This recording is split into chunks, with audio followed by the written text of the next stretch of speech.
you know, reviewing the videos of our game against Northern Colorado, it was an excellent team victory in all three facets of the game. Our return game was exceptional. You know, however, they did get really 2 returns. One was nullified with the holding call. But that was disappointing in the special teams area, just to really go get a tremendous touchdown and then give one away. That was very, very upsetting. So we're, again, working hard on that, whether it be scheme or personnel. We need to have the right combination in there. And you know, the players need to obviously be doing what they're coached to do. So those are 3 elements of any play, whether it be OD or special teams. I think defensively, you know, other than the drive that they matched our, you know, I guess exciting opening play, you know, it was a tough drive. You know, obviously wish we would have got them stopped, and any hope they had would have been, you know, squelched.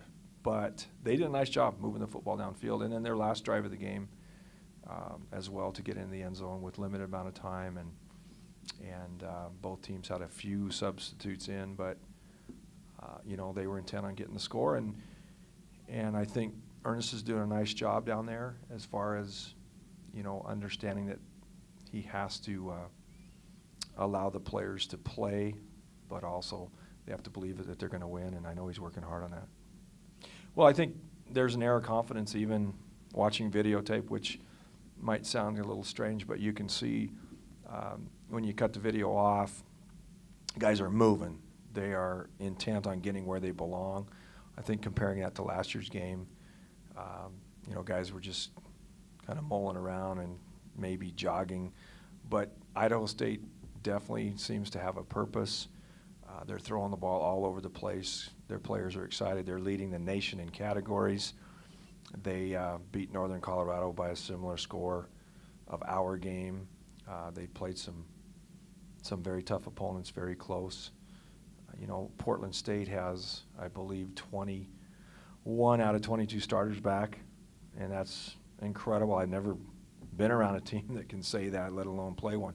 So, you know, they're going to obviously be a strong contender in the league, and it went right down to the end with those 2 last weekend. So I think it's going to be one of those games again where it might be whoever has the ball last. And last time we were down there, you know, we won the game, and it was a great bus ride home. However, in reflecting, we did not play very well, and it came down to really, you know, Brody doing a good job at the end, and Mariani and Sell combining on a tremendous drive to put us down in that range where we could get her done.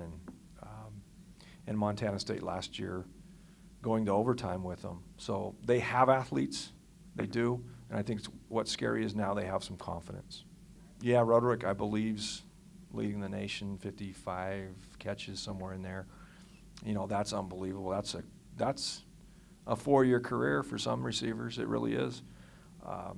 He catches everything that's thrown his way, and Yost was a very good quarterback at Glendale in Arizona. And,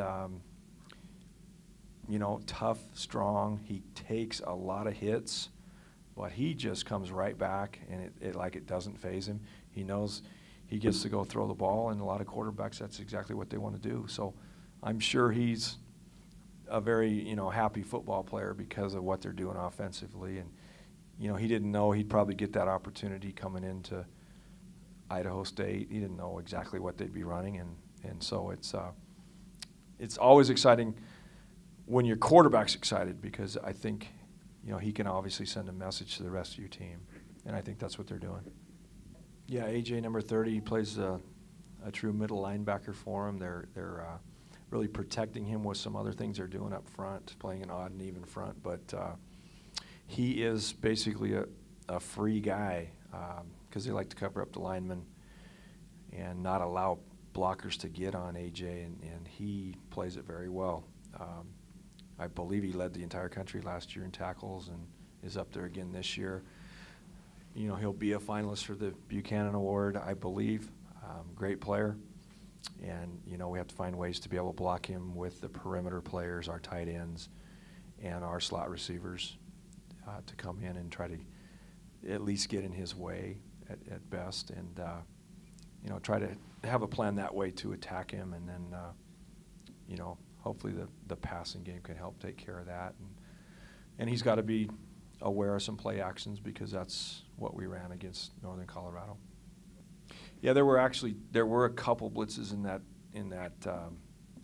you know, that package as they moved the ball downfield, and I know it was a little bit more of, hey, let's really see how this quarterback plays, and he's a good player. You know, only a sophomore, he's going to be a really good quarterback at our level. And just feeling that a little bit of the game speed, and then some substitutions where we brought in some more defensive backs. At times we had 4 corners in and the 2 safeties. So, you know, that again, I know Coach Bresky likes to see how we're doing there. And then, you know, we can blitz those corners too. So there's 4 different people that can blitz as corners as well as our linebackers. So, you know, that's what I like about the entirety of the package. Well, that's a good question, because it's kind of, you know, we had 2 separate game plans for the 2 quarterbacks, and you know, the one neat thing about Jordy Johnson is he can kind of handle the whole gamut from A to Z as far as a game plan, and that, you know, that's some of the reason he has probably had gotten the nod, other than like I said in an earlier press conference, every single thing we did was charted and evaluated, film study. Every single drill, we have files on them. So, you know, when you come out ahead in the majority of those, obviously you're the guy that has the opportunity to either take over the job or fail. And, you know, he didn't have an opportunity to do either one Saturday. So we will go back to the percentage, a high percentage of Jordy Johnson. However, with the play that 2 other quarterbacks did, we will continue to have game plans for them. Yeah, and we looked today that in the rule book there's no problem. You can actually have 3 quarterbacks out there. So, you know, we might see a play where we do that, because if you ever want to throw a double pass, you know, the odds are that it'll, you know, if Montana or Johnson are throwing it versus, you know, Jordan Canada or Peter Wynn, you know, it sets up pretty nicely. And it really forces a defense to have to cover some people. And then you can add motion or shifts and all those types of things too. And you know, you better have somebody, you know, accounted for that player, because especially with Gerald, because he's multiple, and Jordy as well. You know, he can run and pass. You know, he has excellent hands. He really does. I mean, he is a viable guy to run probably some shorter routes.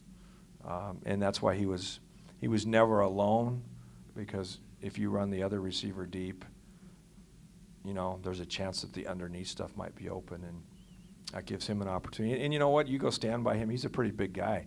He's taller than most of our receivers. So I guess we're just ticking. So thinking of ways to really to utilize your personnel, as we've talked before. You know, you only have X amount of players, and utilize their strengths. You know, when we took Kaufman out of the game, you know, 4 catches for, I think, 14 yards, whatever it was. Tremaine did a great job. And we also did an outstanding job at other players as well in the secondary. But however, you also understand that Eastern Washington had some other very good receivers, and they made plays. As Sacramento State's receiver corps made plays. Idaho State has a tremendous receiver corps, you know, just not in the one guy. I mean, their numbers are amazing. You know, they're pretty balanced across. And I mean, one guy has a whole bunch of catches, but, you know, there's 7 or 8 guys that have quite a few catches. So, you know, to utilize True just for that, you know, we will do some of that, but not an entire game. Every single thing. Kramer's a great coach. He's the type of guy that can get, you know, he can get everybody fired up in the whole stadium. I mean, I guess they have kazoos now. They're using 8,500 kazoos. You know, they're going to be, do you hum or do you blow in a kazoo? I don't know yet, but we're going to find out in practice. By the way, guys, we're going to have some kazoos. But I think, you know, whatever helps you. And Mike has always been right there on the edge of whatever helps. I mean, I think he's a tremendous motivator, tremendous coach, and probably a great hire for that situation. He hired Don Bailey, who I know likes to throw the football. He was a quarterback at Portland State and has coached in the league a few different places. And I think he has really let Coach Bailey take over the offense, and I think Mike is heavily involved in the defense. We really have 3 new surfaces this year. We didn't play at Sac State last year, so that was really brand new. And that turf is in such different condition than ours. I don't know if it's in better condition, but it is in such different. There's so much more of the rubber left in the turf itself. It's a soft turf, so it does affect a little bit what you do in the kicking game. If you bloop or squib, the ball's not going to go as far as our turf, which is more, getting matted down like a carpet. There's not a lot on our turf to stop the football, where we need to see exactly what it is like in Pocatello, to find out really what we're going to do that way. But I think it's always nice to have new facilities, whether you're on the road or at home. I think that helps your players. I think safety-wise it's big. I believe the old turf was not safe. And I think as a player, you go out and warm up on it, you go, really? Come on. And now, hey, there's no excuse. Our guys better play well because it's a good turf. I know they like to run a lot of curl routes, and we're definitely set up where I'm going to be doing a lot of different things and not just man coverage. So we'll see how that turns out. And I'm just getting into the game plan. I just started watching film on them at like 7 this morning. So I know that receiver number 13 is a real good receiver, and we're ready to lock him down.